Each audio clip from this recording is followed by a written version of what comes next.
बोले वृंदावन बिहारी लाल की जय। अनंत चतुर्दशी व्रत कथा। अनंत चतुर्दशी में भगवान श्री नारायण की पूजा की जाती है। भगवान नारायण का ही एक नाम अनंत है, इसलिए अनंत चतुर्दशी में भगवान श्री नारायण का विधिवत पूजन करना चाहिए। अनंत व्रत की विधि इस प्रकार से है कुछ। व्रत वाले दिन सूर्योदय से पहले ब्रह्म मुहूर्त में उठकर अपने नित्य कर्म से निवृत्त होवें तथा फिर विद्वान आचार्य को बुलाकर भगवान का एकाग्र चित्त से पूजन करना चाहिए। श्रद्धापूर्वक पंचामृत से स्नान कराकर भगवान को नैवेद्य अर्पण करें तथा समस्त पूजन की सामग्रियों से यथाविधि पूजन करें। बाद में भगवान का प्रसाद बंधु बांधवों तथा कथा श्रवण करने वालों को दें, फिर स्वयं प्रसाद ग्रहण करें। व्रत के दिन जागरण करना अनिवार्य होता है। इस प्रकार नियम पूर्वक व्रत कथा पूजन करने से सर्व सुख, आरोग्यता, समृद्धि, वंश, धन धान, संतान, वैभव तथा विजय की प्राप्ति होती है। अंत में सायुज्य मोक्ष प्राप्त होता है। कथा कुछ इस प्रकार से है।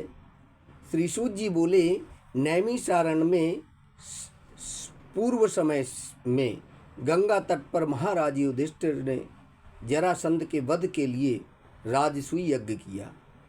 राजा युधिष्ठिर ने श्री कृष्ण, भीमसेन और अर्जुन के साथ यज्ञशाला में जो अनेकों प्रकार के रत्नों से सुशोभित मोती के समान कांति वाली इंद्र सभा के सदृश शोभायमान हो रही थी, उसमें यज्ञ के निमित्त सभी राजाओं को बुलाया। उसी समय गांधारी का पुत्र दुर्योधन उस यज्ञशाला में आया। दुर्योधन वहाँ सूखे आंगन को जल से भरा समझ वस्त्रों को उठाकर धीरे धीरे चला। उसे देख द्रौपदी आदि स्त्रियां हंसने लगी और आगे जल के स्थान को सूखा समझकर दुर्योधन चलते हुए जल में जा गिरा। उस समय संपूर्ण तपस्वी राजा तथा द्रौपदी आदि स्त्रियों ने दुर्योधन का उपहास किया। यह देख दुर्योधन अत्यंत क्रोधित हो अपने मामा के साथ हस्तिनापुर को चला गया। उस समय शकुनी ने दुर्योधन से मधुर वचन कहा, हे राजन, आप अपने क्रोध को अपने कार्य के लिए छोड़ दें, क्योंकि जुआ खेलने से आप सारे राज्य को पा सकते हैं। हे राजेंद्र, यज्ञ मंडप में चलने के लिए उठिए। ऐसा ही हो, कहकर दुर्योधन यज्ञ मंडप में आए। इतने में सभी राजा यज्ञ समाप्त कर अपने अपने देश को चले गए। इसके पश्चात राजा दुर्योधन ने हस्तिनापुर में आकर युधिष्ठिर, भीम, अर्जुन आदि पांडु पुत्रों को बुलाकर जुआ खेलना आरंभ किया। कपट से उनके राज्य को स्वयं हड़प लिया और निरपराधी पांडवों को जीत कर वन में भेज दिया। अब पांडव वन वन घूमने लगे। यह समाचार सुनकर भगवान श्री कृष्ण पांडवों को देखने की इच्छा करके उन्हें उनके पास वन में पहुंच गए। श्री सूत जी बाल ऋषियों वन में रहने पर दुख से दुर्लभ पांडव जगदीश्वर कृष्ण को देख उन्हें प्रणाम करने लगे। युधिष्ठिर बोले, हे जगदीश्वर, मैं समस्त परिवार बहुत दुखी हूँ। इस दुख के सागर से मुक्ति का उपाय बतलाइए। हे भगवान, किस देवता की पूजा से हम अपना राज्य प्राप्त कर सकते हैं, अथवा किस व्रत को करें जिससे आपके प्रसाद से हमारा हित हो। तब श्री कृष्ण बोले, हे युधिष्ठिर, श्री अनंत भगवान का पूजन व्रत सभी पुरुषों तथा स्त्रियों को करना चाहिए। इससे उनके सभी मनोरथ पूर्ण होने के साथ साथ सब पाप भी नष्ट हो जाते हैं। तब युधिष्ठिर बोले, हे श्री कृष्ण जी, आपके कहे हुए ये अनंत भगवान कौन है? क्या शेषनाग है? क्या तक्षक सर्प है? अथवा परमात्मा को अनंत कहते हैं? हे केशव, यह अनंत कौन है? कृपा करके हमें यथार्थ कहिए। तब भगवान श्री कृष्ण बोले, हे युधिष्ठिर, अनंत रूप मेरा ही है।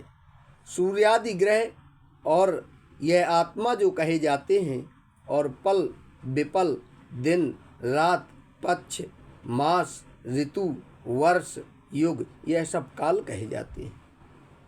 जिसने काल कहे जाते हैं वही अनंत कहा जाता है। मैं वही कृष्ण हूँ जो पृथ्वी का भार उतारने के लिए अवतार धारण किया है और दुष्टों का नाश तथा साधुओं की रक्षा करने को वासुदेव के वंश में उत्पन्न हुआ हूँ। आदि मध्य अंत कृष्ण विष्णु हरि शिव वैकुंठ सूर्य चंद्र और सर्वव्यापी ईश्वर तथा सृष्टि जो नाश करने वाले विश्व रूप महाकाल इत्यादि रूपों को मैंने अर्जुन के ज्ञान के लिए दिखलाया था। योगियों के ध्यान करने योग्य और संसार रूप अनंत, जिसमें 14 इंद्र हैं, 8 वसु, 12 सूर्य, 11 रुद्र और नारद आदि 7 ऋषि तथा समुद्र विंध्याचल आदि हैं। पर्वत गंगा आदि नदी तथा वृक्ष और नक्षत्र एवं 10 दिशा, भूमि पाताल भूलोक भूआलोक इत्यादि लोक हैं। हे युधिष्ठिर, यह सब मैं ही हूँ, इसमें कोई संदेह नहीं है। युधिष्ठिर बोले, हे विद्वर, अब आप अनंत व्रत का महात्मा और विधि कहिए तथा अनंत व्रत का अनुष्ठान करने वाले प्राणी को क्या पुण्य होता है और उसका क्या फल मिलता है, सो कहिए।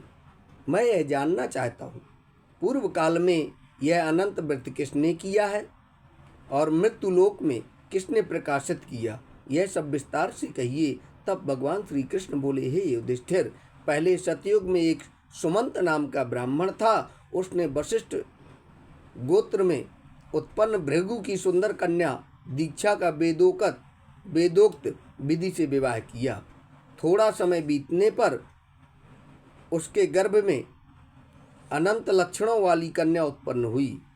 वह शीला नाम वाली कन्या पिता के घर बढ़ने लगी। उसी समय शीला की माता ज्वर से पीड़ित हो पवित्र नदी के जल में गिरकर मर गई। उसके पश्चात सुमंत ने ब्राह्मण की कन्या से, जिसका नाम कर्कशा था, विधि पूर्वक विवाह किया। दुष्ट स्वभाव की कर्कशा नित्य झगड़ा करने वाली थी। उसकी सौतेली शीला नाम की कन्या अपने पिता के घर में भीत पर और खंभा पर तथा देहली पर चित्रकला में, तोरण आदि में चतुर थी। नीले पीले सफ़ेद काले इत्यादि रंगीन चित्र विचित्र से सतिये शंख कमल बारंबार बनाया करती थी। इस प्रकार बहुत काल व्यतीत हो गया और इस प्रकार वह कौमार्य अवस्था वाली शीला पिता के घर में बड़ी हुई। स्त्रियों के युवा अवस्था चिन्ह से युक्त शीला को देख सुमंत को चिंता हुई कि यह कन्या मैं किसको दूं, और वह इस विचार से दुखी हुआ। उसी समय वेद के जानने वालों में श्रेष्ठ और स्त्री की इच्छा करने वाला कांति युक्त मुनियों में श्रेष्ठ कौंडिन्य ऋषि वहां आए और बोले, हे सुमंत, तुम्हारी सुंदर कन्या शीला को मैं वर्ण करना चाहता हूँ। तब सुमंत ने एक शुभ दिन देखकर श्रेष्ठ मुनि धर्म पुरुष कौंडिन्य ऋषि से कन्या का विवाह कर दिया। श्री कृष्ण जी बोले, हे युधिष्ठिर, ग्रह सूत्र की कही हुई विधि से विवाह किया। उस समय मांगलिक कार्य किए गए तथा स्त्रियों ने मंगल गान किया, ब्राह्मणों ने स्वस्ति वाचन तथा बंदीजनों ने तुम्हारी जय हो घोष किया। यह विवाह कार्य संपन्न होने पर अपनी पत्नी कर्कशा से सुमंत बोले, हे प्रिय, दामाद को संतोष के लिए कुछ दहेज देना उचित है। ऐसे वचन सुनकर कर्कशा ने क्रुद्ध हो अपने घर के संपूर्ण पदार्थों को एकत्र कर उन्हें पेटी में बंद कर अपने पिता के घर जाने को कहा और भोजन से बचे हुए पदार्थ मार्ग में भोजन के लिए रख दिए। सुमंत से बोली कि घर में धनादि कुछ भी नहीं है, जो हो देख लो। हे युधिष्ठिर, ऐसे वचनों को सुन वह बहुत दुखी हुआ। विवाह के पश्चात कौंडिन्य अपनी पत्नी शीला को रथ में बिठाकर वहां से धीरे धीरे चले। मार्ग में पुण्य रूपा यमुना नदी को देख उसके किनारे रथ खड़ा कर नित्य कर्म करने को चल दिए। दोपहर को भोजन के समय उसी यमुना तट पर उतर शीला ने लाल वस्त्र पहने हुए बहुत सी स्त्रियों को देखा, जो अनंत चतुर्दशी में भक्ति पूर्वक जनार्दन भगवान की पूजा कर रही थीं। उन स्त्रियों के समीप जाकर धीरे से पूछा, हे भार्याओं, कृपया कर आप मुझसे कहो कि यह आप किसका व्रत कर रही हो और इस व्रत का नाम क्या है। शीलवती सुशीला के ऐसे वचन सुनकर संपूर्ण स्त्रियां बोली, हे शीला, इसका नाम अनंत व्रत है। इस व्रत में अनंत देव की पूजा की जाती है। यह वचन सुन शीला बोली, मैं भी इस उत्तम व्रत को करूंगी।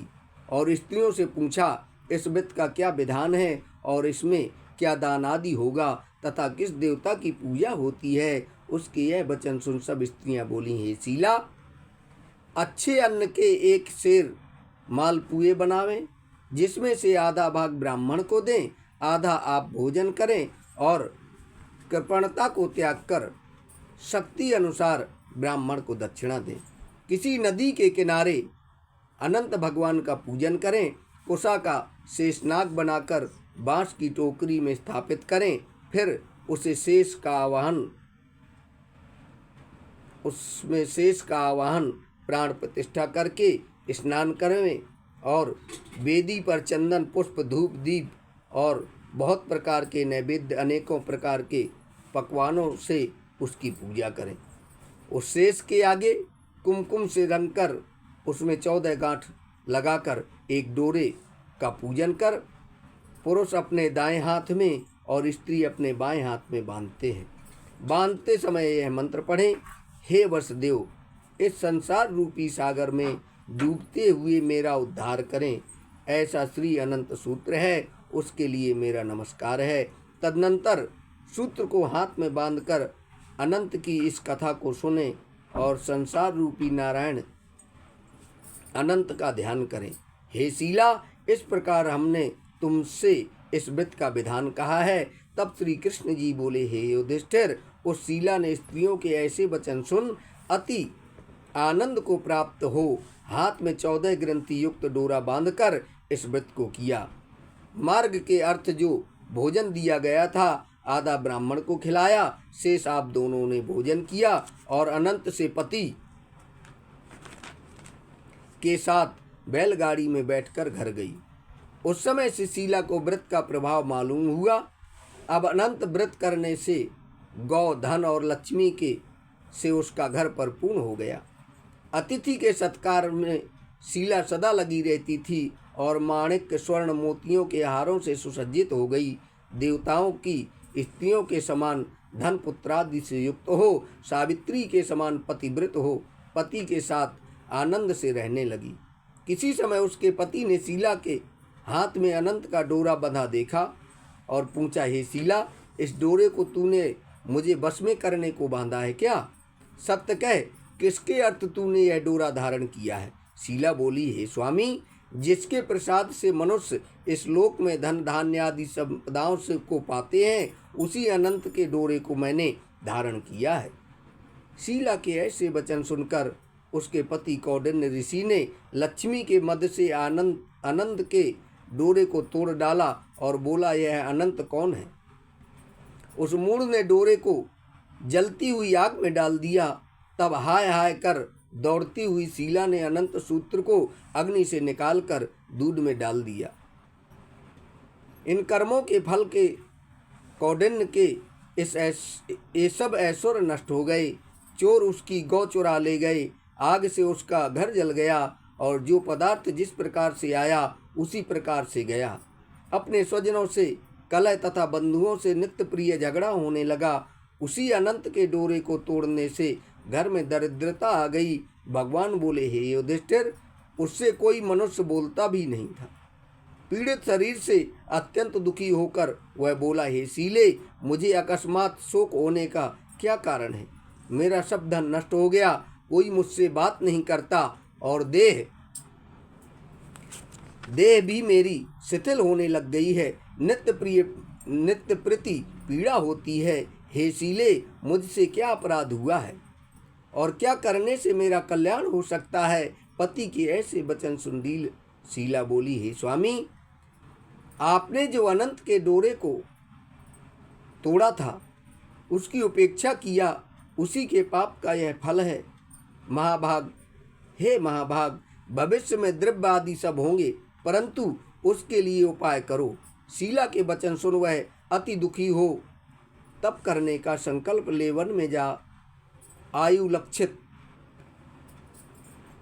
करके तप का विचार करने लगा कि ऐसे जगदीश्वर अनंत का दर्शन, जिसकी प्रसन्नता से द्रव्य पदार्थ मिलते हैं और उसके हस्तक्षेप से सब नष्ट हो जाते हैं, कहाँ पर मिलेंगे। धनादि पदार्थ होने के सुख तथा दुख से यह विचार करता हुआ यह निर्जन वन में घूमने लगा। वहाँ उसने फलों से समस्त वृक्ष देखा, फलों से संपन्न वृक्ष देखा, जिसमें कीड़े पड़ गए। यह देख कौंडिन्य ने वृक्ष से पूछा, तूने किसी स्थान में अनंत देव को देखा है? हे सज्जन, देखा हो तो मुझे बताओ, क्योंकि उन्हें न देखने से मेरे चित्त में बड़ा दुख हो रहा है। यह सुन वृक्ष ने कहा, हे कौंडिन्य, मैंने अनंत को कहीं नहीं देखा। ऐसे उत्तर को सुनकर कौंडिन्य ऋषि दुखी होकर आगे को चले। तब श्री कृष्ण जी बोले, हे युधिष्ठिर, अनंत के दर्शन की लालसा करते हुए ऋषि ने वन में इधर उधर घूमती हुई बछड़ों सहित गौ को देखकर उसने गाय से पूछा, हे धेनु, तूने अनंत को देखा हो तो बता। यह सुन गाय ने कहा, हे दुज, मैं अनंत को नहीं जानती। आगे चलकर एक बैल को देखा। ऋषि ने उससे भी पूछा कि तूने स्वामिन, तुमने अनंत को देखा है? बैल बोला, मैंने अनंत को नहीं देखा है। तब कौंडिन्य ऋषि ने आगे चलकर 2 पुष्करनियों को देखा, जिसके कल्लोल से परस्पर लहरें मिल रही हैं और कलरव कुदुम्बनी बहुत प्रकार से शोभा दे रही है, तथा भ्रमर, हंस, चकवा तथा सारस बगुला जाति के पक्षी क्रीड़ा कर रहे हैं। उस कौंडिन्य ने पुष्करणी से पूछा, क्या तुम दोनों ने अनंत को देखा है? यह सुन पुष्करणियों ने उत्तर दिया, हे द्विज, हमने अनंत को नहीं देखा। आगे चल उसने गधा तथा हाथी को देखकर उनसे पूछा, तुमने अनंत को देखा है? उनसे भी संतोषजनक उत्तर न मिलने पर उसकी अनंत भगवान से मिलने की आशा नष्ट हो गई और वन में बैठ गया। हे युधिष्ठिर, कौंडिन्य जीवन की आशा छोड़कर विह्वल हो बहुत गर्भ श्वास छोड़ता हुआ पृथ्वी पर गिर पड़ा। थोड़े समय में सावधान होने पर कौंडिन्य ने उठकर संकल्प किया, हे अनंत, यदि तुम मुझे न मिले तो मैं प्राणों को छोड़ दूंगा। हे युधिष्ठिर, तब जैसे ही वृक्ष पर मरने के लिए फांसी डाली थी, तभी अनंत जी प्रत्यक्ष होकर आ गए।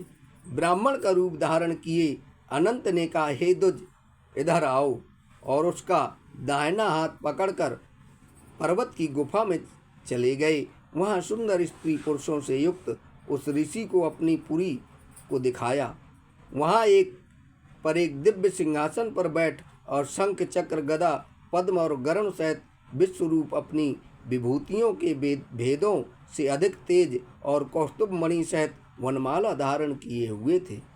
उन देवताओं के देव जो किसी से न पराजित होने वाले हैं, उन विश्वरूप को कौंडिन्य ऋषि देखकर उनकी स्तुति करने लगे। हे पुंडरीकाक्ष, मैं पापी हूँ, पाप कर्म करने वाला पापात्मा हूँ, मैं पाप से उत्पन्न हूँ। आप मेरी रक्षा करें और मेरे पापों को हरें। हे जगदीश, आज मेरा जीवन तथा जन्म दोनों धन्य हैं। तुम्हारे चरण कमलों पर मेरा मस्तक भ्रमर से समान स्पर्श कर रहा है।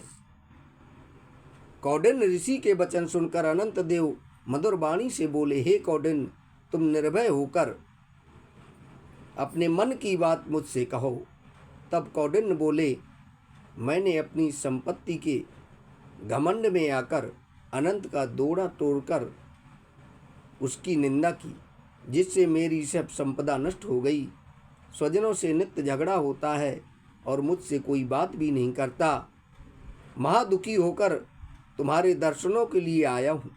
अनंत भगवान की कृपा से दयापूर्वक आपने मुझे दर्शन दिया। मैंने जो पाप किया है, कृपया उसकी शांति का उपाय मुझे बतलाएं। तब भगवान श्री कृष्ण जी बोले, हे युधिष्ठिर, भक्ति से संतुष्ट होकर अनंत देव क्या न देवें। अनंत भगवान बोले, हे कौंडिन्य, विलंब मत कर, अपने घर को जा और 14 वर्ष तक भक्ति पूर्वक अनंत व्रत कर। तू सब पापों से छूटकर सिद्धि को प्राप्त करेगा। तेरे पुत्र पौत्र होंगे और सुखों का उपभोग करेगा।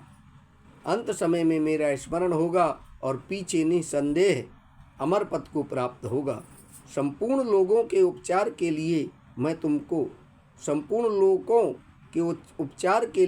मैं तुमको और भी वर देता हूँ। संपूर्ण विधि से इस व्रत की कथा पढ़ने वाला और शीला के समान इस अनंत का व्रत करने वाला इस व्रत के प्रभाव से जल्दी ही सब पापों से छूटकर परम गति को प्राप्त करेगा। हे कौंडिन्य, तू जिस मार्ग से यहाँ आया है उसी मार्ग से अपने घर को जा। तब कौंडिन्य बोला, हे स्वामी, मैंने वन में घूमते हुए एक आश्चर्य देखा, वह आपसे पूछता हूँ, कृपया कर आप उत्तर दीजिए। वह आम का वृक्ष, गौ, बैल, कमल आदि से सुशोभायमान पुष्करणी, गधा और हाथी, हे देव, वह सब कौन है? आप इन सूत्रों का वृतांत मुझसे कहिए। तब अनंत जी बोले, हे कौंडिन्य जी, आम का वृक्ष पूर्व जन्म का विद्वान ब्राह्मण है, जो विद्यार्थियों को विद्यादान न देने के कारण वृक्ष हुआ। वह गौ पृथ्वी है, उसने पूर्व जन्म में बीज को चुराया है। और वह बैल धर्म है, धर्म और अधर्म के कारण वे दोनों पुष्करणी हुए हैं। वे पूर्व जन्म में कोई ब्राह्मण जाति की दोनों भगिनी थी, जो धर्म करती थी। वह परस्पर कहती थीं और उन्होंने ब्राह्मणों, अतिथि और दुर्बल को कुछ भी भोजन आदि पदार्थ नहीं दिया था, याचकों को भिक्षा भी नहीं दिया। उस पाप कर्म से परस्पर लहरी और जल एकत्र होकर होता है। वह गधा क्रोध है, वह हाथी मद है और वृक्ष ब्राह्मण है। मैं अनंत हूँ और वह कंदरा संसार है। इस तरह कहकर अनंत जी अंतर ध्यान हो गए। यह चरित्र कौंडिन्य स्वप्न समान देखकर अपने घर आए। तब श्री कृष्ण बोले, हे युधिष्ठिर, कौंडिन्य ऋषि ने अनंत 14 वर्ष अनंत व्रत किया। अनंत के कहे अनुसार सुख भोग कर अंत में अनंत का स्मरण कर अनंतपुर को गया। हे युधिष्ठिर, उसी प्रकार तुम भी कथा सुनो और 14 वर्ष अनंत व्रत करो। जैसे कौंडिन्य ने अनंत देव के कहे अनुसार फल प्राप्त किया, वैसे तुम भी संपूर्ण मनोरथों को प्राप्त करोगे। आख्यान सहित व्रत करने से एक ही वर्ष में मनोरथ पूर्ण होकर फल प्राप्त होता है। हे युधिष्ठिर, यह व्रत मैंने आपको सुनाया। इस व्रत के करने से मनुष्य सब पापों से छूट जाता है, इसमें संशय नहीं है। जो कथा सुनते हैं वे पापों से छूटकर अनंत लोक को प्राप्त करते हैं। हे कुलोद्भव, जो कोई शुद्ध चित्त वाले मनुष्य इस संसार सागर से सुखपूर्वक विहार करना चाहते हैं, वे त्रिभुवन के स्वामी अनंत भगवान का पूजन करके दाहिने हाथ में सुंदर अनंत देव के 14 ग्रंथि वाला डोरा बांधते हैं। बोलिए लक्ष्मी नारायण भगवान की जय, अनंत भगवान की जय। संपूर्ण कथा हुई। आप लोग इसके बाद में ओम जय जगदीश हरे की आरती करें, चरणामृत प्रसाद लें और स्त्रियां अपने बाईं भुजा में इस 14 ग्रंथि के धागे को बांधें और भाई बंधु लोग अपने दाहिने हाथ में इस 14 ग्रंथि वाले रथ डोरे को बांधें। बोले लक्ष्मी नारायण भगवान की जय। आज घंटा के